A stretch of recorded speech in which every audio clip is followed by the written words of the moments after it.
Bueno, muy buenos días para todos, especialmente a las personas que están ahí en línea escuchando este mensaje. Gracias por seguirnos. Quiero empezar con esta pregunta. Voy a leer varias frases y al final ustedes me van a decir qué persona escribió estas frases. Puede ser un político, puede ser un economista, puede ser un ingeniero. Los ingenieros, bueno, excepto yo, suelen no escribir. Pero dice: más vale un buen hombre que muchas riquezas. Eso suena a Winston Churchill. Bueno, siguiente.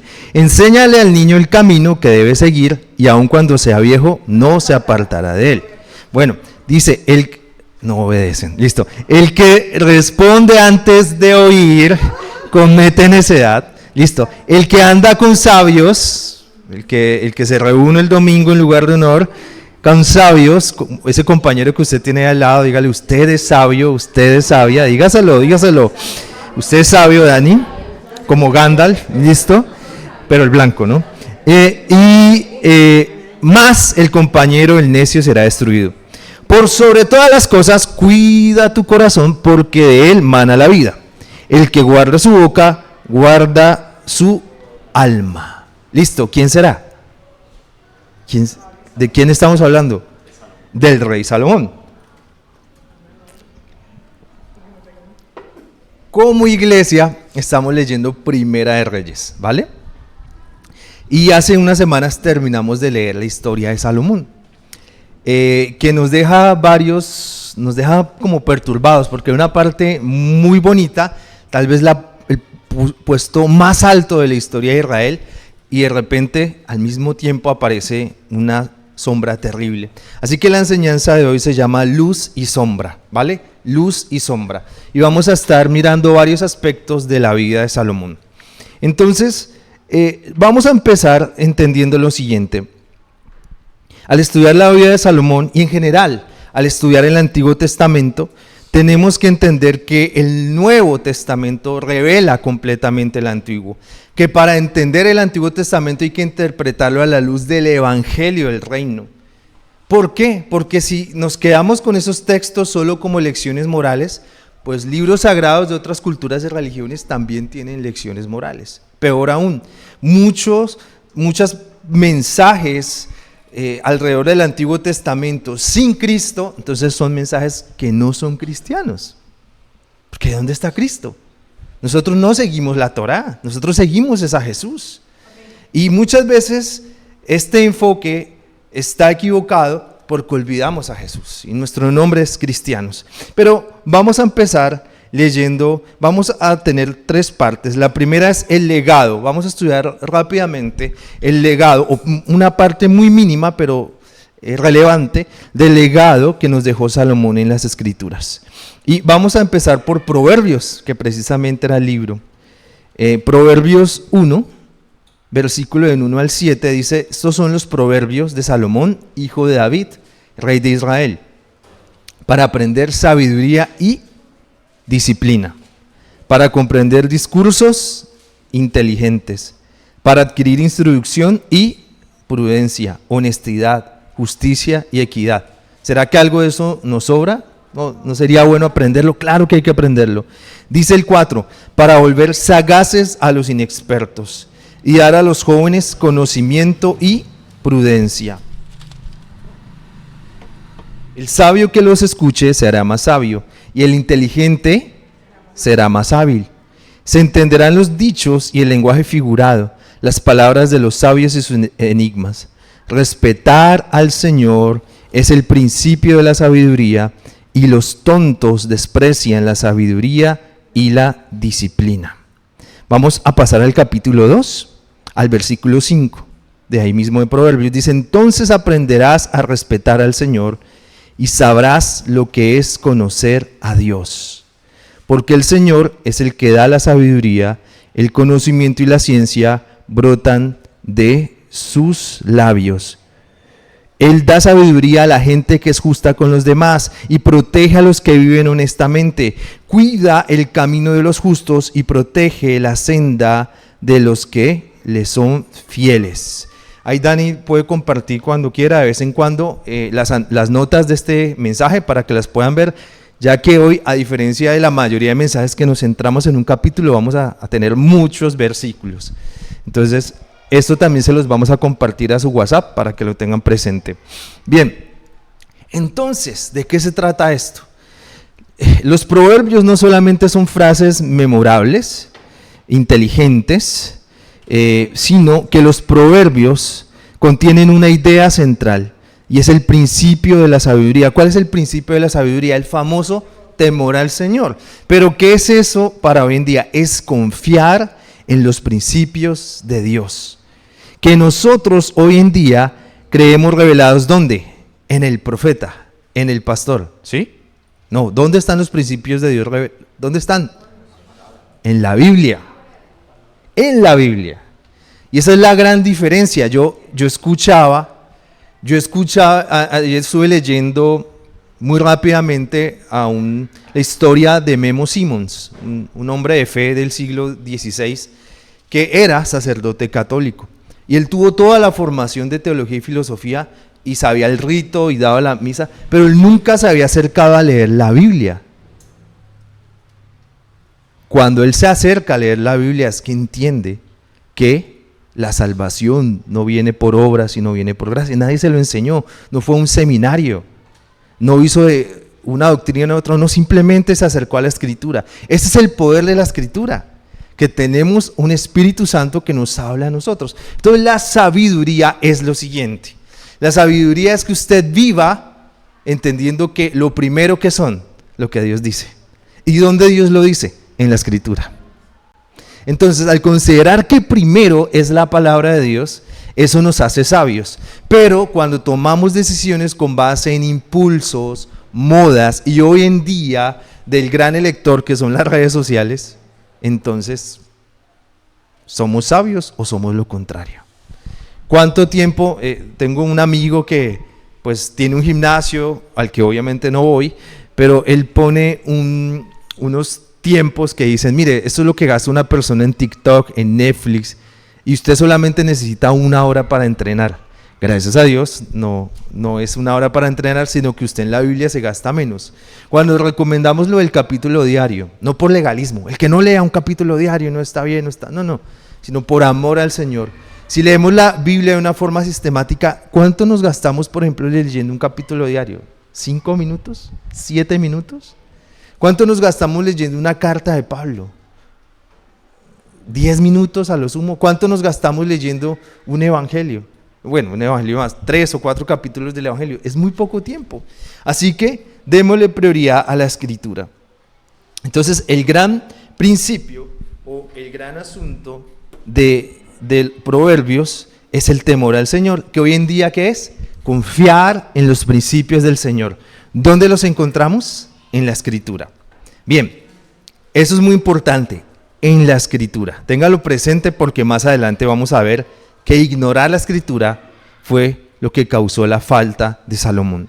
Listo, ahora vamos a Eclesiastés, el otro gran libro de Salomón. Eclesiastés está unas páginas más allá, página 732 en PDT, y voy a leer los primeros 4 versículos. Eclesiastés 1:1. Esto es lo que dijo el maestro, hijo de David y rey de Jerusalén. Nada tiene sentido, dice el maestro. Nada en absoluto tiene sentido. ¿Qué gana el ser humano con todo el trabajo que realiza bajo el sol? La gente vive y muere, pero la tierra dura para siempre. ¿Qué tal? Un poco frustrante, ¿no? Ahora vamos a ir al capítulo final de ese libro, que es el capítulo 12.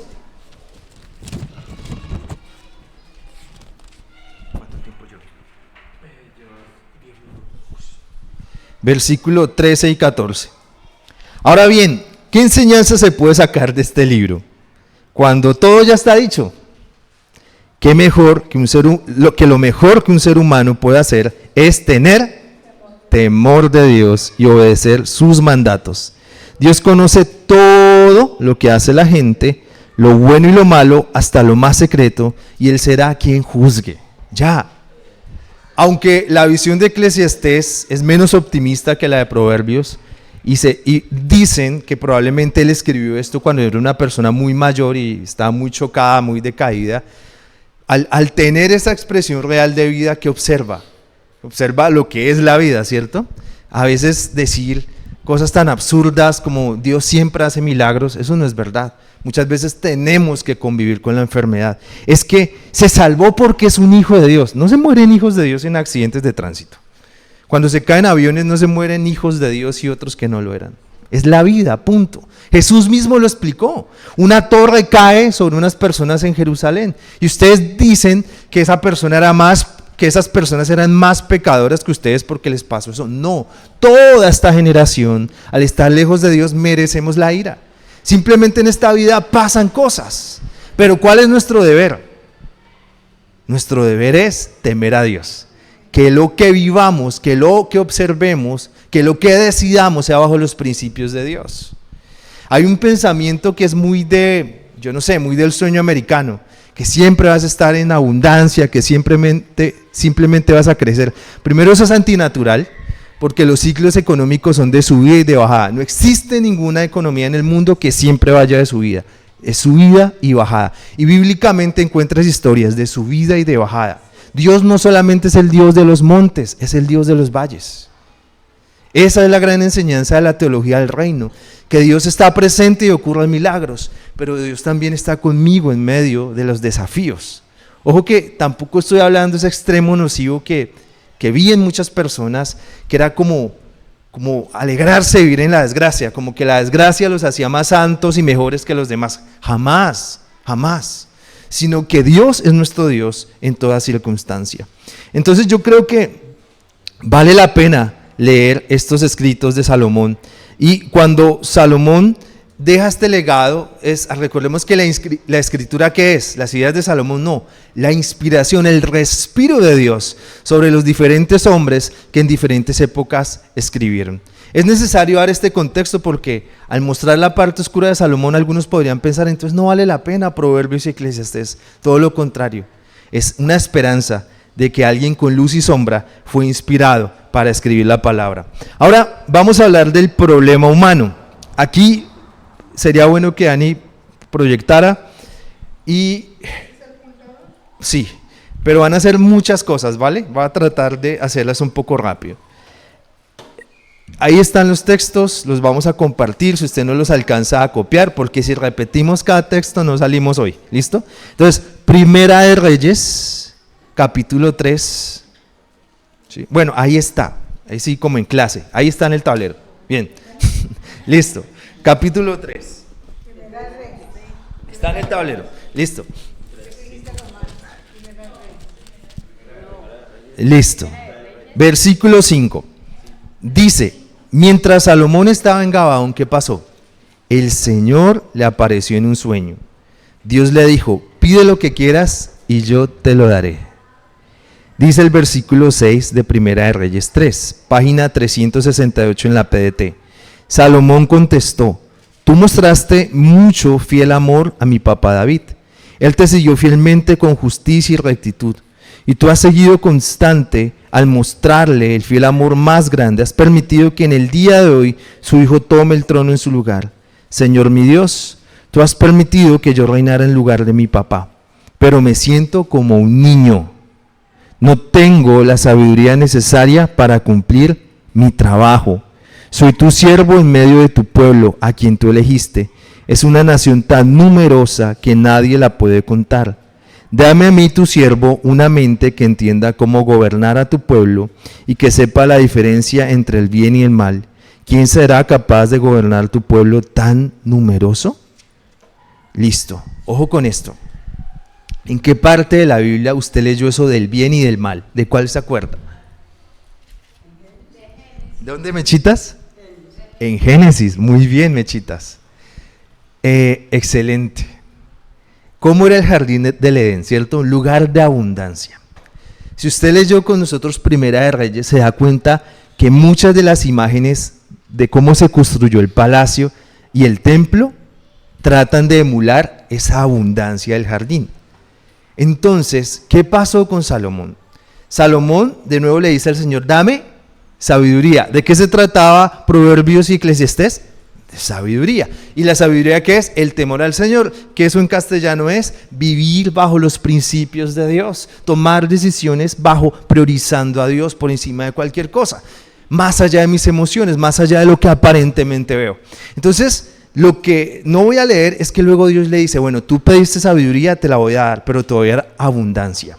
Y al leer Primera de Reyes nos demos cuenta que Salomón empieza a hacer, dice, hay una cita preciosa que dice que había tanta abundancia que cada hombre o mujer se podía sentar debajo de su árbol frutal y disfrutar, ¿cierto? ¿A qué se les parece eso? Al jardín del Edén, a la abundancia, a volver a esa humanidad, a esa nueva humanidad, a esa humanidad que Dios tenía planeada desde el principio, libres del pecado, abundancia para todos. Y Salomón, debido a la sabiduría y a la bendición y el favor de Dios, hace que Israel tenga paz por todas partes, tienen abundancia, no hay guerras, hay hasta indicios de comercio, ¿no? Se asocia con los fenicios, tienen comercio por todo el mundo. Dice, hay un texto increíble que dice que hay tanto oro en la nación que la plata era como, ay no, yo plata al metal, no, plata, eso no me gusta, solo el oro, ¿cierto? Sería genial que hubiera acabado allí, pero eso solo se hubiera acabado allí si el que estuviera en el trono fuera Cristo, no Salomón. Lo que pasa es lo siguiente. Vamos a pasar ahí mismo en Primera de Reyes al capítulo 11. Primera de Reyes 11. Listo. Está en el tablet. De pronto hágale un poquito más de zoom. Listo. Primera de Reyes 11, del 1 al 4. Entonces dice, al rey Salomón le gustaban mucho las mujeres, no la mujer, las mujeres. Y además da un poco más de detalles, especialmente las que venían de otras partes del mundo. Además de la hija del faraón, tenía mujeres hititas, mujeres de los moabitas, amonitas, edomitas, sidonios. El Señor le había dicho al pueblo de Israel, no debes casarte con mujeres de otras naciones. El hacer esto te llevará a seguir a los dioses de otras naciones. Sin embargo, Salomón se enamoró de esas mujeres. Él tuvo 700 esposas con 700 suegras, hijas, por eso la locura, ¿no? Hijas de otros jefes de estado y 300 concubinas. Bueno, las concubinas venían sin suegra. Ellas lo alejaron de Dios. Cuando Salomón era viejo, sus esposas lo convencieron de seguir a otros dioses y su corazón no estaba completamente entregado al Señor, a diferencia de lo que había hecho su papá. Salomón fue ¿qué? Devoto de Astarte, diosa de los sidonios. También adoró a Moloc, el ídolo horrible de los amonitas. ¿Listo? Usted va a quedarse ahí pensando en ese texto mientras yo le leo algo que dice la Biblia antes. ¿Listo? La Biblia ya había hablado de esto antes de que Salomón apareciera.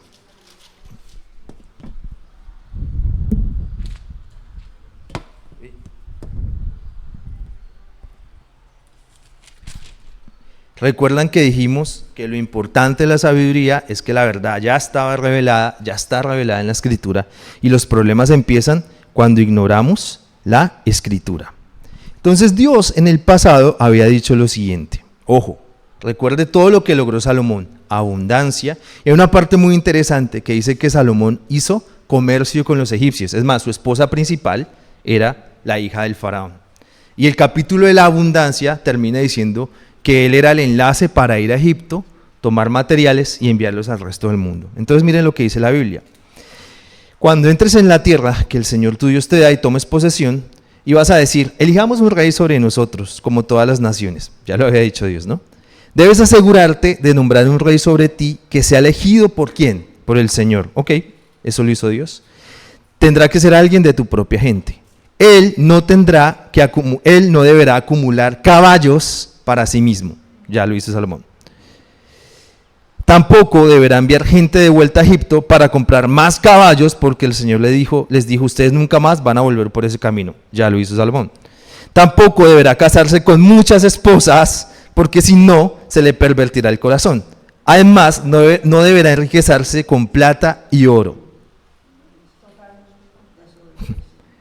Cuando comience a reinar, debe tener para sí mismo una copia de esta ley. Parece que no la tenía o la olvidó.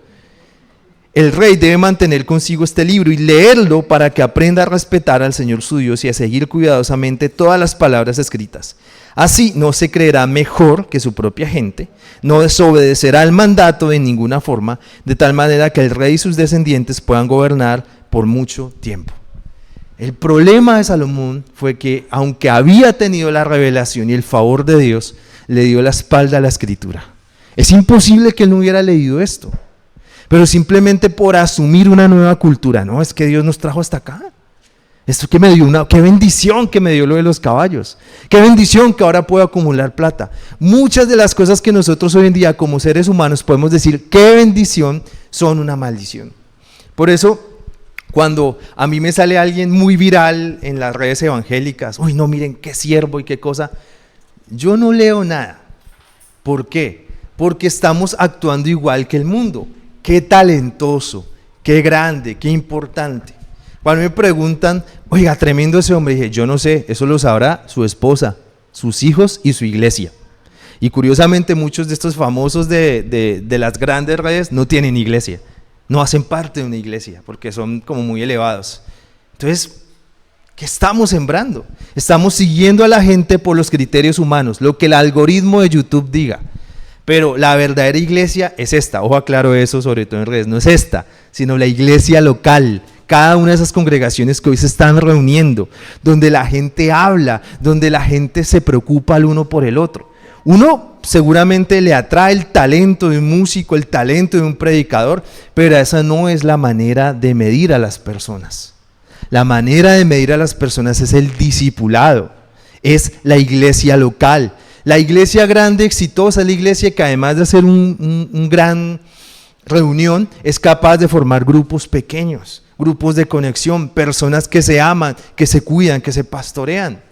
Entonces, así como Salomón tomó los criterios humanos, como cristianos no podemos tomar un criterio, simplemente el talento o lo que el algoritmo me recomienda para decir esto es bueno y lo voy a escuchar.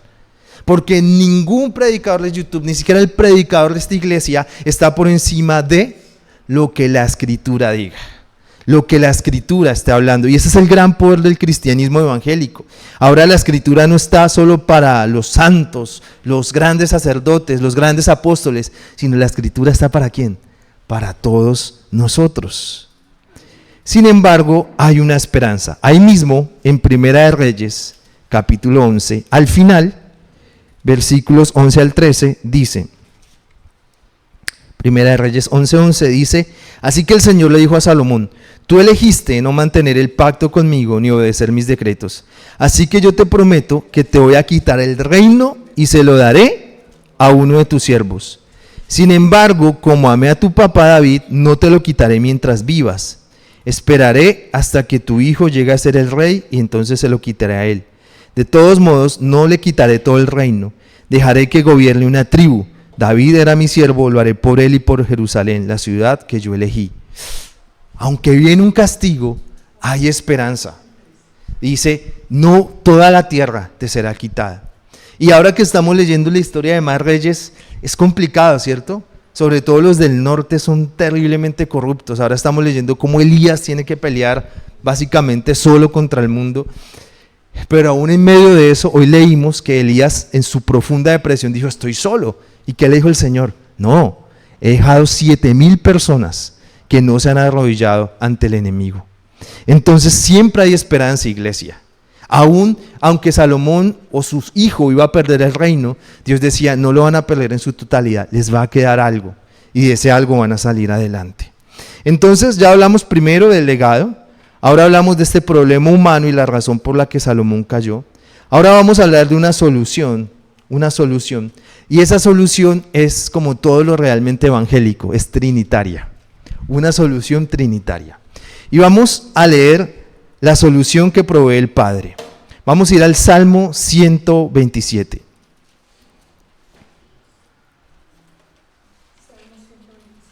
Salmo 127. Salmo 127 es muy cortico y es un salmo de Salomón. Salomón escribió este salmo. Pero antes de leerlo, quiero hacer una comparación con las instrucciones del Padre terrenal de David con las instrucciones del Padre. Cuando David iba a morir, la instrucción que le da, la última instrucción y que queda registrada en Primera de Reyes, ¿cuál es? Debes hacer que Joab, el que había sido su general, tenga una muerte violenta. Capítulos atrás en 2 Samuel hay un tal Simi que maldice a David. Y David dice, no, tranquilo, no pasa nada. ¿Qué le dice a Salomón? Tú eres inteligente y debes hacer que Simi tenga una muerte violenta. Y ahora, más allá de eso, para que Salomón se pudiera afianzar, tuvo que matar a su hermano Adonías. Bueno, no recuerdo el nombre. Mató a su hermano. ¿Listo? Ese fue el consejo del Padre terrenal.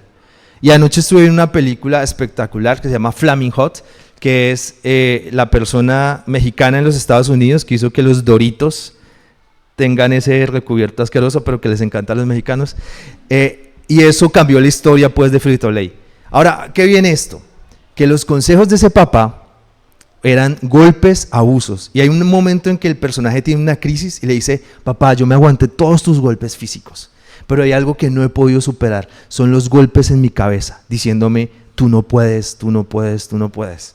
Y es una escena súper fuerte. Y en ese momento hay un ingeniero, siempre tiene que aparecer un ingeniero que empieza a ser como su papá y a guiarlo y a apreciar la fábrica.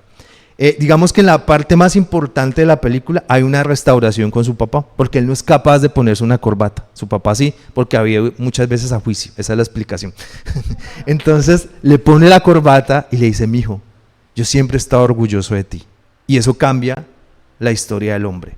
Yo no sé qué dijo su papá, yo tengo un gran papá, ¿vale? Y seguramente sí, o no sé qué le ha pasado a su vida. Pero yo creo en las palabras del Padre de Dios. Tengamos un buen papá como en mi caso, o un papá que no fue tan bueno, las palabras de Papá Dios son las que deben formarte. Así que leamos las palabras que le dio el Padre, nuestro Dios, a Salomón. Dice el Salmo 127, canto de Salomón, si el Señor no construye la casa, los constructores pierden su tiempo. Si el Señor no vigila la ciudad, los guardias pierden su tiempo. Pierden el tiempo ustedes que se levantan temprano y se acuestan tarde, para comer un pan conseguido con sufrimiento, porque Dios da a quien ama aún mientras duerme. Los hijos son la herencia que nos da el Señor, los frutos del vientre son la recompensa que viene de Dios. Esas es las palabras de papá para tu vida. ¿Cuántas veces nosotros decimos no tengo tiempo para orar? Tengo que salir corriendo a resolver esto y estoy tan cansado y tal, y así somos. Pero en vano es ese trabajo si el Señor no es la prioridad. Otra vez, el principio de la sabiduría es el temor al Señor, es decir, que Dios sea la prioridad, que lo que la Biblia diga nos ayude a tomar decisiones. Pero ¿cómo vamos a tomar decisiones? ¿Cómo vamos a poder enfrentar nuestras propias tentaciones si no compartimos tiempo con Dios?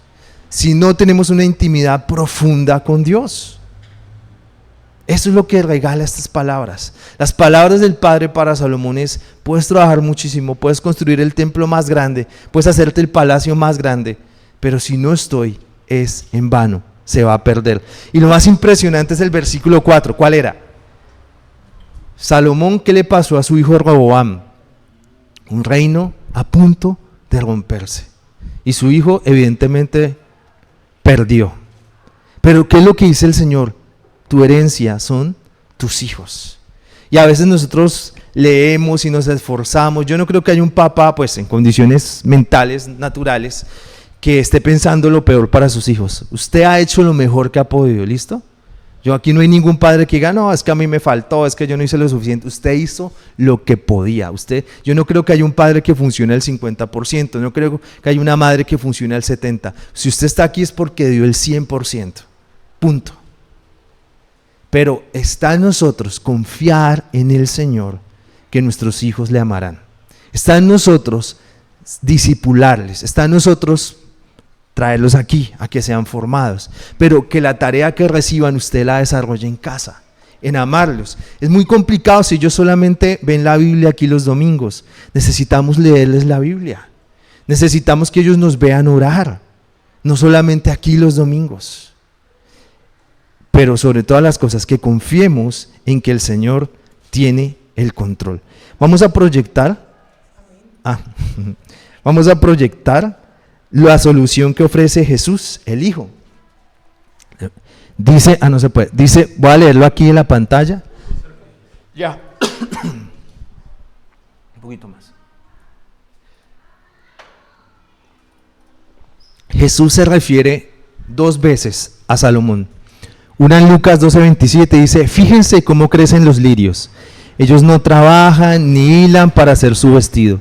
Pero les aseguro que ni siquiera el rey Salomón con toda su gloria se vistió como uno de ellos. Qué tremendo, ¿cierto? ¿A quién no le gustaría tener abundancia? ¿En serio eso es mentira? Decir, no, a mí no me gustaría, o sea, que usted no se preocupe por nada, que usted tenga resuelto todo. Claro que nos gustaría. Pero si eso se hace sin Dios, se agota. Pero ¿cuál era la enseñanza de Jesús? No se preocupen. Claro, si la enseñanza es no cometan adulterio, claro, está claro. No roben, súper claro. No maten, súper claro. Pero ¿qué también dijo Jesús? No se preocupen. ¿Obedecemos esa enseñanza? Pero es del mismo nivel de no maten, no roben, no adulteren. Porque para Dios es un pecado más grande o más pequeño. No. Entonces, si Él nos está diciendo que no temamos, que no nos preocupemos, ¿por qué lo estamos haciendo? Estamos desobedeciendo.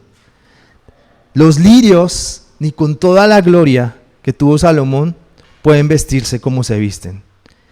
Salomón hizo muchas cosas, vivió la abundancia del Edén, pero Dios tiene ya algo para nosotros. Vamos ahora al otro texto en el que Jesús habla de Salomón, y es Mateo 12:42. Dice, en el día del juicio, la reina del sur, eso no era una novela, se levantará y condenará a esta generación, porque ella vino desde muy lejos, ¿para qué?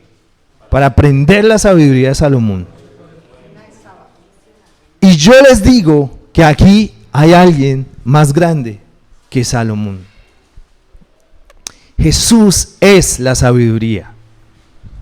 Jesús es la verdad. Entonces, para solucionar este problema de sombras, necesitamos primero ir al Padre e identificarnos con sus palabras, más allá de las palabras que nos hayan formado. En segundo lugar, hay que ir al Hijo y entender que el Hijo es más grande que Salomón, más grande que cualquier consejo, más grande que la abundancia, porque tener al Hijo es tenerlo todo, aunque haya sufrimiento, aunque haya enfermedad, aunque haya dificultad. Y por último, la solución del Espíritu Santo en Hechos 5:12. Y lo leo aquí también desde el tablero, dice, el poder de Dios se manifestó entre la gente por medio de muchas señales milagrosas y maravillosas hechas por los apóstoles. Todos ellos se reunían en el pórtico de Salomón. Toda esta grandeza que construyó Salomón fue ¿qué?